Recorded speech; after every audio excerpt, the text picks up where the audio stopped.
శ్రీమాత్రే నమః. రేపు వైకుంఠ ఏకాదశి. ఈ ఏకాదశి రోజున కలియుగ వైకుంఠమైన తిరుమలలో శ్రీవారి ఆలయంలో వైకుంఠ ఏకాదశి మహాద్వైభవంగా నిర్వహింపబడుతుంది. ముందు రోజు అంటే దశమి రోజు రాత్రి ఏకాంత సేవ చేస్తారు. ఏకాంత సేవ అయిపోయిన తర్వాత ఆ బంగారు వాకిళ్ళు మూసేస్తారు. తెల్లవారుజామున వైకుంఠ ఏకాదశి రోజు సుప్రభాతం మొదలుకొని మరునాడు ద్వాదశి రాత్రి ఏకాంత సేవ వరకు శ్రీవారి గర్భాలయానికి ఆనుకునున్న ముక్కోటి ప్రదక్షిణ మార్గాన్ని తెరచుంచుతారు. ఈ ఏకాదశి ద్వాదశి 2 రోజులు శ్రీవారి దర్శనానంతరం భక్తులేమో ముక్కోటి ప్రదక్షిణ మార్గంలో వెళ్తారు. ఆ ప్రవేశ ద్వారాన్నేమో వైకుంఠ ద్వారం అంటారు, ఆ మార్గాన్నేమో వైకుంఠ ప్రదక్షిణ అని అంటారు. ఈ వైకుంఠ ఏకాదశి రోజు అసలు చూడాలి తిరుమలని, ఎంత మనోహరంగా అలంకరింపబడి ఉంటుందో. వైకుంఠ ఏకాదశి మరునాడు ద్వాదశి, ఆ రోజు సూర్యోదయం వేళ శ్రీ స్వామి పుష్కరిణి తీర్థకోటి జరుగుతుంది. వైకుంఠ ఏకాదశి రోజుట 3 లోకాలలో ఉన్న 3,50,00,000 పుణ్యతీర్థాలు పుష్కరిణులు తిరుమలలో స్వామి పుష్కరిణిలో దివ్య సూక్ష్మ రూపంలో లీనమైపోయి ఉంటాయని చెప్తారు. అంటే సర్వదేవతలు అక్కడ సన్నిధి చేస్తారన్నమాట. కాబట్టి ఈ పర్వదినంలో శ్రీవారి ఆలయంలో శ్రీవారికి సుప్రభాతము, తోమాల సేవ, అర్చన, నివేదన ఇవన్నీ యథాక్రమంగా జరుగుతాయి. ఆనంద నిలయంలో ఉన్న సుదర్శన చక్రాత్తాళ్వారి పల్లకిని అధిరోహించి ఊరేగింపుగా తిరుమల తిరువీధుల్లో మహాప్రదక్షిణంగా వచ్చి శ్రీ వరాహస్వామి వారి ఆలయ ప్రాంగణం చేరుకుంటారు. అక్కడ చక్రత్తాళ్వారికి అభిషేకం జరిగిన తర్వాత పుష్కరిణిలో పవిత్ర స్నానం చేయిస్తారు. ఇలా చక్రస్నానం జరిగే సమయంలో ఎంతమంది భక్తులు ఆ పుష్కరిణిలో మునిగి పవిత్ర స్నానం చేస్తూ ఉంటారో. తరువాత చక్రత్తాళ్వారికి వస్త్రాలంకరణ, నివేదన, హారతులు ఘనంగా నిర్వహించి అక్కడి నుంచి చక్రత్తాళ్వారు వారు బయలుదేరి ప్రదక్షిణంగా వేంచేసి శ్రీవారి ఆలయాన్ని ప్రవేశిస్తారు. తిరుమలలో స్వామి పుష్కరిణిలో సంవత్సరంలో 4 సార్లు చక్రస్నానం జరుగుతుంది. ఒకటేంటంటే భాద్రపద శుద్ధ చతుర్దశి అంటే అనంత పద్మనాభ స్వామి వారి వ్రతం రోజు, తర్వాత 10 రోజులు జరిగే బ్రహ్మోత్సవాలలో చివరి రోజు, తర్వాత వైకుంఠ ఏకాదశి మరునాడు అంటే ద్వాదశి రోజు ఉదయం అనమాట, తర్వాత రథ సప్తమి రోజు మధ్యాహ్నం. మిగతావన్నీ చాలా మందికి తెలియదు కాబట్టి ఈ ముక్కోటి ఏకాదశి రోజు పొద్దున్న జరిగే చక్రస్నానంలో మాత్రం భక్తులు విశేషంగా పాల్గొంటారు. వైకుంఠ ఏకాదశి రోజు ఉభయ నాంచారులతో మలయప్ప స్వామి సర్వాలంకార భూషితుడై తిరువీధుల్లో స్వర్ణరథంపై ఊరేగుతారు. ఆ రోజు శ్రీవారి సన్నిధిలో రాపత్తు తొడక్కం జరిగి శ్రీ నమ్మాళ్ళవారు సాయించిన తిరువాయిమొళి అనే దివ్య ప్రబంధంలోని 4వ ఆయిరం అధ్యయనం ప్రారంభిస్తారనమాట. వైకుంఠ ద్వారం ద్వారా వేల కొద్దీ భక్తులు స్వామివారిని దర్శించుకుంటారు. ఈ ఉత్సవాన్ని వైకుంఠ ద్వారస్థ భగవదాలోకన మహోత్సవంగా కీర్తిస్తారు. ద్వాదశి రోజు చక్రస్నానంతో వాళ్ళు కూడా స్నానం చేసి భక్తులు వైకుంఠ ఏకాదశి వ్రత ఫలితాన్ని పరిపూర్ణంగా పొందుతారన్నమాట. సరే, ఈ వైకుంఠ ఏకాదశి వ్రత మహిమని కృష్ణ పరమాత్మ ధర్మరాజు గారికి చెప్తారు. అందరూ వైకుంఠ ఏకాదశి రోజున ఎలాగో దర్శనం చేసుకుంటారు, మరి వీలు లేని వాళ్ళకో? అలాంటి వాళ్ళకి కృష్ణ పరమాత్మే ఒక అద్భుతమైన మార్గాన్ని చెప్పారనమాట.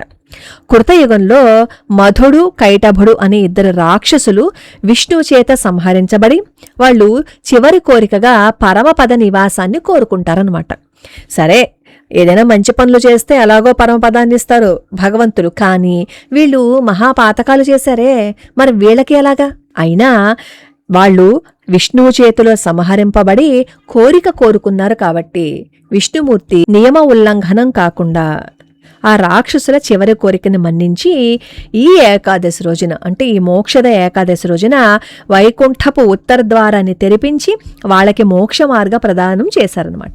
ఈ విధంగా ఆ ద్వారంలో నుంచి పరమపదాన్ని చేరుకుంటూ ఆ రాక్షసులు ఏమంటారంటే, మాకే కాదు, ఈరోజు ఎవరు ఈ ద్వారం ప్రశస్తి గుర్తిస్తారో, నిన్ను ఈ ద్వారం ద్వారా దర్శిస్తారో వాళ్ళ పాపాలన్నీ పటాపంచలైపోయి వాళ్ళు మోక్ష ప్రాప్తికి అర్హులవుతారు అని చెప్పి రాక్షసులు అంటారు.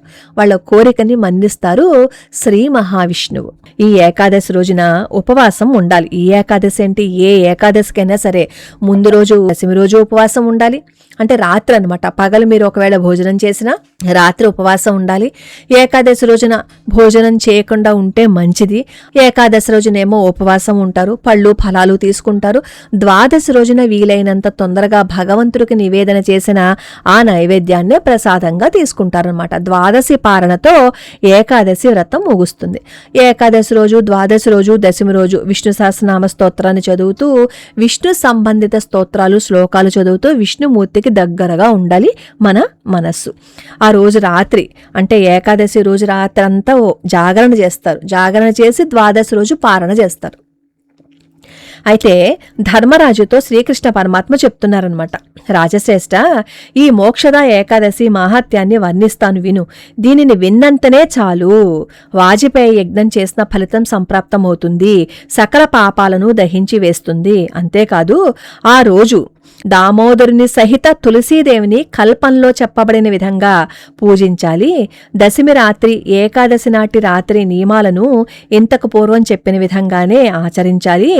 ఏకాదశి రోజు రాత్రి నృత్య గీత వాయిద్యాల సహితంగా భజన నామస్మరణ జరుపుతూ జాగారం చెయ్యాలి. మరొక విశేషం కూడా చెప్తాను విను. ఎవరి పితృదేవతలు పాపవసాన నీచ జన్మలు ఎత్తవలసి వచ్చునో అట్టివారి పుత్రులు ఏకాదశి వ్రతాన్ని విధానపూర్వకంగా ఆచరించి ఆ పుణ్యాన్ని దానం చేస్తే పితరులు తరిస్తారు, మోక్షం పొందడం అనివార్యం. దీనికి నిదర్శనంగా ఒక కథ ఉంది. పూర్వకాలంలో చంపకమనే మహానగరం ఉంది. ఆ నగరం వైష్ణవ శిఖామణులతో అలలారుతూ ఉండేది. ఆ నగరాధిపతి నామధేయం వైఖానసుడు, ప్రజారంజకుడు. అయితే అతనికి ఒకరోజు ఒక కల వచ్చింది. ఆ కలలో రాజు యొక్క మాతాపితరులు నరకలోకంలో యాతనలు అనుభవిస్తున్నట్లుగా కనిపించారు. సరే, దిగ్గును లేచి కూర్చున్నాడు. ఆ రోజు రాత్రంతా నిద్ర పట్టలేదు. పొద్దున్నే పండితులందరినీ పిలిచి తనకి వచ్చిన కల గురించి చెప్తారు. చెప్పి, ద్విజోత్తములారా, నాకు కలలో చాలా దీనంగా నరకలోకంలో బాధలు పడుతూ నా తల్లిదండ్రుల్ని చూశాను. అశాంతితో నేను నిద్రకి దూరమైపోయాను. వాళ్ళు మిక్కిలి దుఃఖిస్తూ నరకయాతన్ని తప్పించమని కోరారు. కలలోనే అయినప్పటికీ వాళ్ళ బాధని నేను తట్టుకోలేకపోయాను. నన్ను తల్లడిల్లేలా చేసింది. నేనేం చేస్తే వాళ్ళకి నరక పీడ తప్పుతుంది? అక్కడి నుంచి వాళ్ళని ఉద్ధరించడానికి ఏదైనా జపం గాని, యోగం గాని, వ్రతం గాని, శాంతి గాని ఉంటే చెప్పండి అని చెప్పి వాళ్ళని ప్రార్థించారనమాట. అప్పుడు పండితులు అంటారు, రాజా, నీ వంటి పరాక్రమవంతుడైన పుత్రుడు ఉండడం వాళ్ళ అదృష్టం. కానీ పురాకృత కర్మం వాళ్ళని వెంటాడుతోంది, అది వాళ్ళ దురదృష్టం. ఈ రెండూ కంటికి కనిపించకుండా ఉంటాయి. అయినా సరే నువ్వు బాధపడకు. ఇక్కడికి సమీపంలోనే పర్వతముని ఆశ్రమం ఉంది. ఆయన భూత భవిష్యత్ వేత్త. మీ ఆవేదనని తీర్చగల మహానుభావుడు. తప్పకుండా నీకు తరుణోపాయం చెప్తారని చెప్తారు. వాళ్ళ మాట ప్రకారమే ఈ వైఖానసుడు తక్షణమే పర్వతముని ఆశ్రమానికి వెళ్ళి అక్కడ ఆ మహామునిని దర్శించి వినమ్రుడే తన బాధా నివృత్తి కావడానికి ఏం చేయాలో చెప్పమని చెప్పి అడుగుతారు. ఋషివర్య, మీ వంటి మహత్వపూర్ణులు మా చెంతనే ఉండుట చేత రాజ్యంలో సప్తాంగాలు కుశలమే. కాని నాకు వచ్చిన కల ప్రకారం నా మాతాపితరులకే క్లేశం సంభవించింది, వాళ్ళకి నరకం ప్రాప్తించింది. వారికి ఏ పుణ్యం చేత ఆ నరకం నుంచి ఉద్ధరించగలనో ఆనతివ్వండి అని చెప్పి ప్రార్థిస్తారు. ఆ మాటలు విని మునిశ్రేష్ఠుడు ఏకాదశి వ్రత విధానాన్ని వైఖానసుడికి ఉపదేశిస్తారు. రానున్నది మోక్షద ఏకాదశి. సాంగోపాంగంగా దాన్ని పాటించు, ఆ పుణ్యాన్ని పితరులకు అర్పించు, నీ బాధ తొలగిపోతుంది అని చెప్పి చెప్తారు.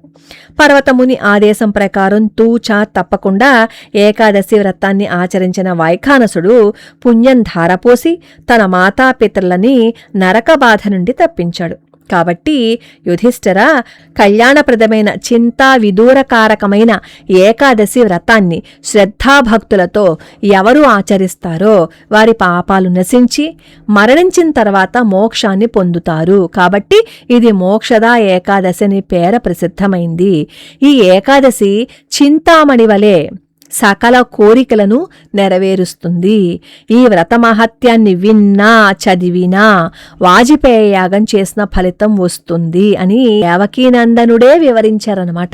ఏ ఏకాదశి రోజైనా సరే అది పాటించలేకపోయాము అని చెప్పి బాధపడవలసిన అవసరం లేకుండా ఆ వ్రత మాహాత్యాన్ని వింటూ భగవంతుడికి దగ్గరగా ఉంటే మనకి ఆ ఫలితం మన ఖాతాలో పడిపోతుంది. ధర్మాన్ని పాటిస్తూ సత్యాన్ని తప్పకుండా ఎవరిని బాధ పెట్టకుండా మనం ధర్మ మార్గంలో నడుస్తున్నంతసేపు మనకి ఏ కష్టం వచ్చినా భగవంతుడి అనుగ్రహం ఉంటుంది. ఆ అనుగ్రహంతో మనకొచ్చిన కష్టాలు బాధలని తట్టుకునే అవకాశము, ఆ బాధలు తగ్గించుకునే అవకాశం అంటే తీవ్రత తగ్గించుకునే అవకాశము భగవంతుడే మనకి ఇస్తాడు. ఎవరైతే ఈ మోక్షద ఏకాదశి మహిమను వింటారో వాళ్ళకి ఈ వైకుంఠ ఏకాదశి వ్రతం చేసిన పూర్తి ఫలితం వస్తుంది.